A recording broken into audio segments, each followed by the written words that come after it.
Good morning, guys. Episode 1678. You can't ask the boss that. Stay tuned. I'll be firing some hot questions over to Mr. Novak this morning. Stay tuned.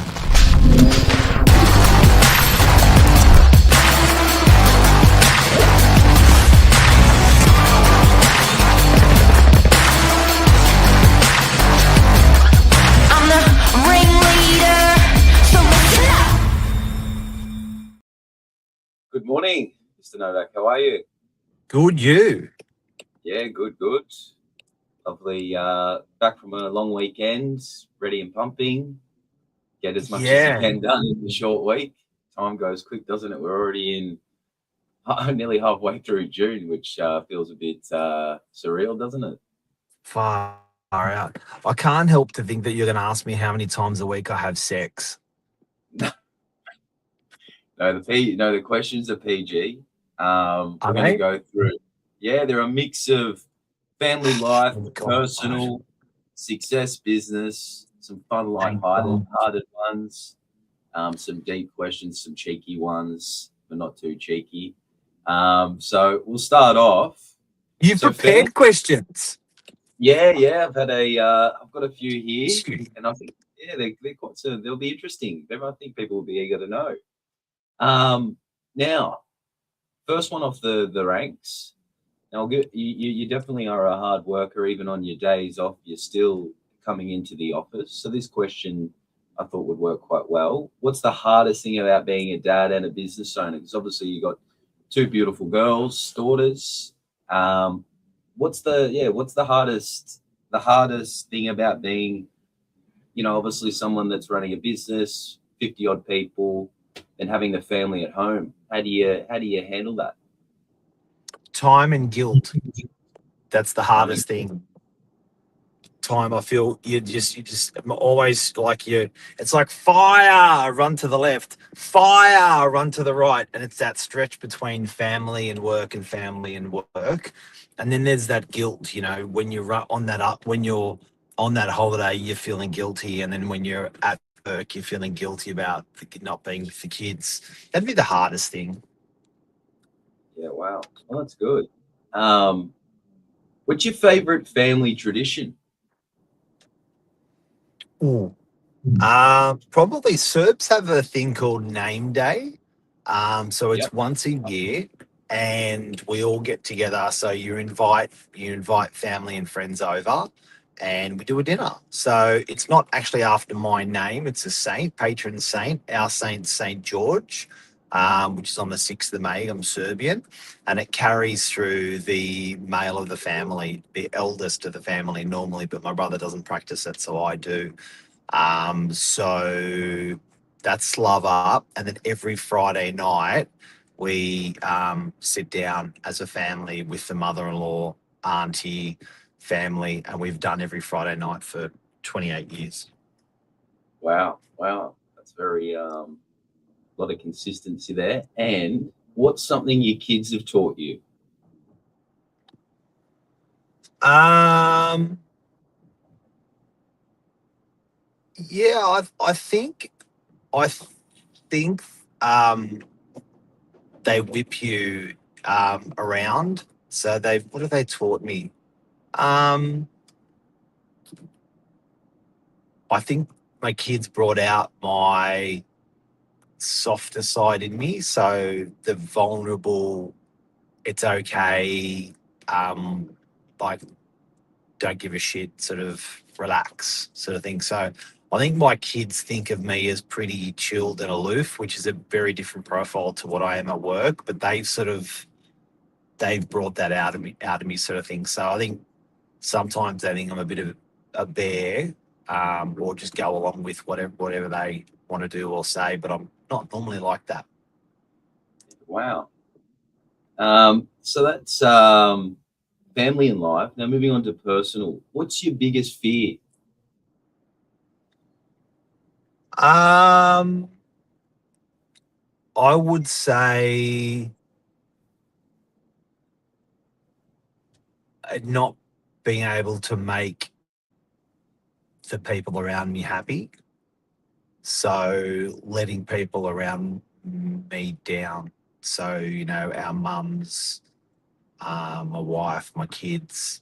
So I think that's part of providing. Do you know what I mean? Like you have that, you take that shield and you take that sword and you go, that's what I'm going to do. So, I think being a dad and being a husband, like I've always wanted, I sort of took that duty up and I sort of don't let the guys down on that duty. Yeah, I can actually, I would say that's up there with mine as well. So I can definitely relate with you on that one. Now, what's a habit you're trying to break? Being fat. In fact, Yeah, you have been on the health kick. I'll give you that. The shakes, you've been giving that a yeah, good go. You yeah. did that big crack, you did that big walk. And the vaping was another one. Yeah, it's a hard one to crack. Okay. And what's the best advice you've ever received? Build your brand. Build your brand, not the grey line. No. Oh, there's a couple. You've heard them all. They get repeated to you. You poor fella. But I think that that one of my friends, their dad was a highly successful business person, and we him and I, his father and I, finished 1.5 bottles of scotches. We were sitting there with a bottle of scotches and a breathalyzer, having fun, recording ourselves, and then he was, at the time, he was probably in his 70s, and he sat on the Reserve Bank like it was a highly esteemed guy and been run through the trenches as well, and that's what he said: build your brand. So he said, look, and it was the advice that was given to me in my mid-20s, and it always fascinated me. I was like, it was given to me of in such importance, and I didn't really understand it when I was given it, and then it's just resonated as I've gotten older and older and older. And if I could put that in different words, it would be better to be worth $1 than to have $1. So that integrity, or that brand, or that that what you carry, I think is just so important. Which is your brand.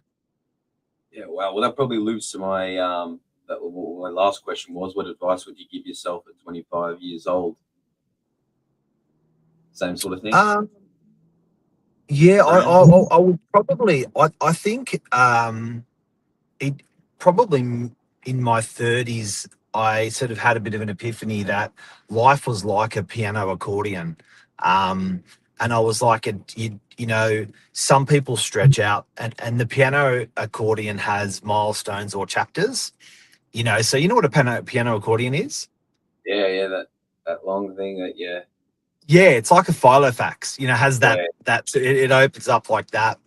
And I felt that each of those notches in the piano accordion was like a milestone or an achievement in life, and I thought to myself, well, what if I actually compressed the piano accordion and did those things faster, so I could move on to the next thing, so I could move on to the next thing, so I could move on to the next thing, or do you stretch it out and do those things really slowly? Um, and I was always like, no, hang on. I reckon I can push it all together. I can compress it all. That'd be more fun. And then I started doing that. So when I was achieving one thing, I was queuing up the second and third and fourth thing behind it. And I was like, bang, bang, bang, bang, bang. And then, it's like if you got a task of jobs to do on a Sunday, and you're like, I'll do one every Sunday for the next 3 months, or you know what, I'm just going to go nuts and I'm going to nail these in the next 2 Sundays like a crazy man. So that's what I'd say to a 25-year-old. Those things that you want out of life, just do them real early, and accomplish them so you can move on to the next things from there. Awesome. Awesome. Now it's something a little bit lighthearted. What's your guilty pleasure? Um, Through that, Lisa. a good wife. That's my Good. guilty pleasure. Yes. Guilty pleasure would be a holiday. That's probably the boring one to answer. I love that.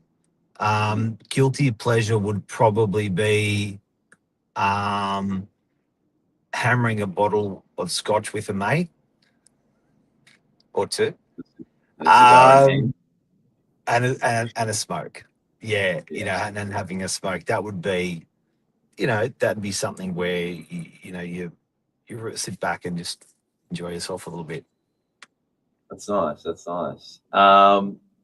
What's your most embarrassing work story?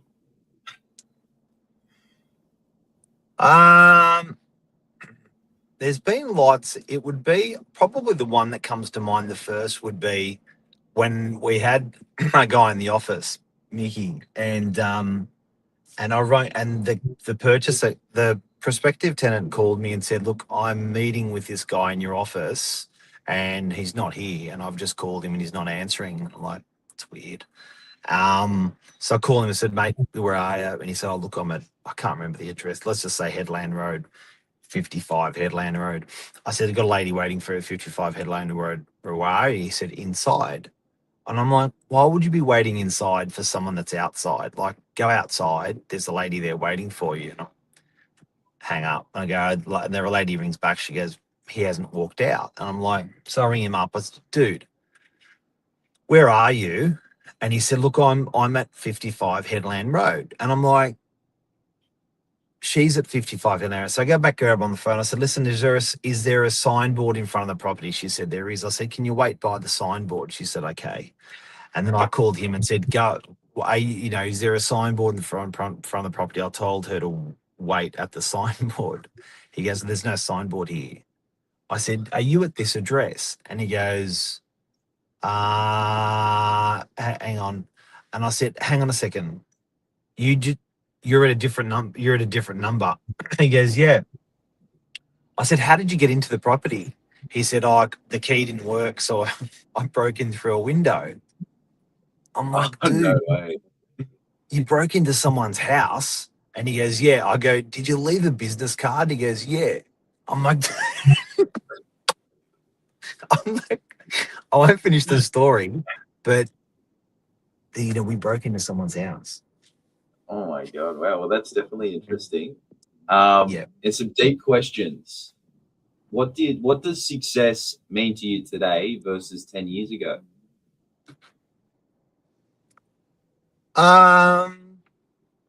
He who dies happiest wins.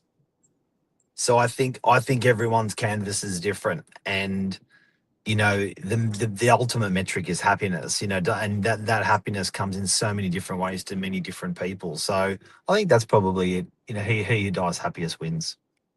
Yeah, nice. What Has legacy that do you? has that changed from 10 years ago? No. No. Yeah. Beautiful. Um, what's one thing you wish people asked you more often?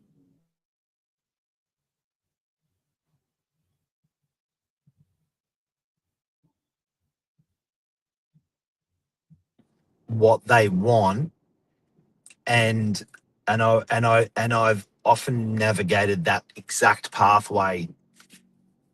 Um, and I'm like, I know you want this. Why wouldn't you just ask me what do I have to do to get there?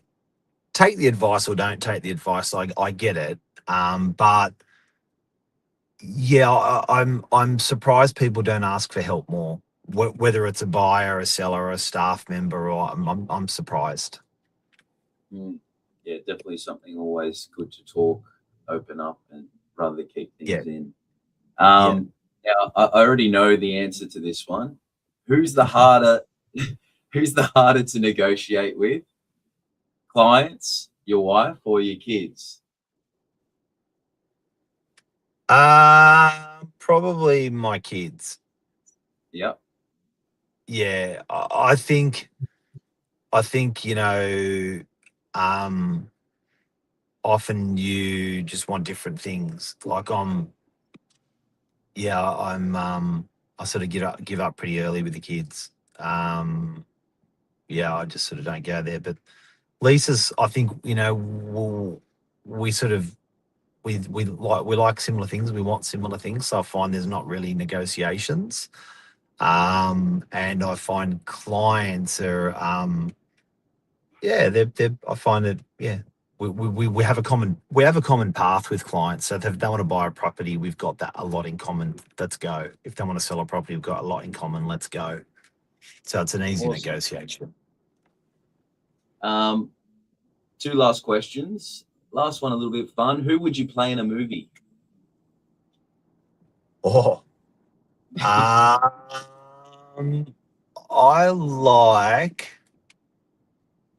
have to choose one, do I? So that would be probably a 50s, 40s, 50s character, probably like a Dean Martin, I reckon. Yeah, nice. Yeah. And if your kids listen to this podcast in 20 years, what's the one thing you'd want them to remember about you? Oh, that's deep. Yeah, good closing. Oh, let me have a little cry on this one. I would say, what's the question again? If your kids were to watch the podcast in 20 years' time, what's the one thing you'd want them to remember about you? So I guess I'm just doing my best, and it's not my best for them or for Lisa or for my parents, or I'm just doing the best with my 2 hands of what I know. So I think the lesson, it's just the guy that's just doing what he can, when he can, how he can, sort of thing. So that's sort of what I want them to do, and that's, it's not not looking over your shoulder. I learnt that in little A's when I was in athletics. And when I used to run, I used to look over my shoulder, and they used to really get the shits with me. And that's the one thing that I've never done since then. So I've never really looked left or looked right to what the other person's up to. I've just given it what I've got, everything I've got. That's beautiful. Yeah, it's good. Yeah. Well, I definitely can attest to that. Yeah, you never do anything less than 110%. So, yeah, definitely see that from spending a lot of my days in the office with you. So, yeah, thanks for the chat this morning, Mark, and opening up, giving us a little bit of a different look at Mr. Novak. Thanks for the questions. I didn't know any of these questions would be asked, so they were cool. Yeah, something a bit different, and a couple of different angles. Sometimes you don't get to see that stuff, so it's always good. But we had a few comments in there as well. Harry, yeah, cracker topic, yeah, but it's good, and we thought, we'd covered all the budget, the finance, the topics, something just a little bit different to break it up, and it was a pleasure to hear it all this morning, Mark, and bring on the rest of this week. 50's coming next month. Oh, I'm turning 50. In the big 50, half a century. Put up the bat. All right, guys. Well, thank you for your time this morning. Hope you enjoyed that little insight. We'll see you next Wednesday, Josh and Mark. Have a great day, guys. Giddy up.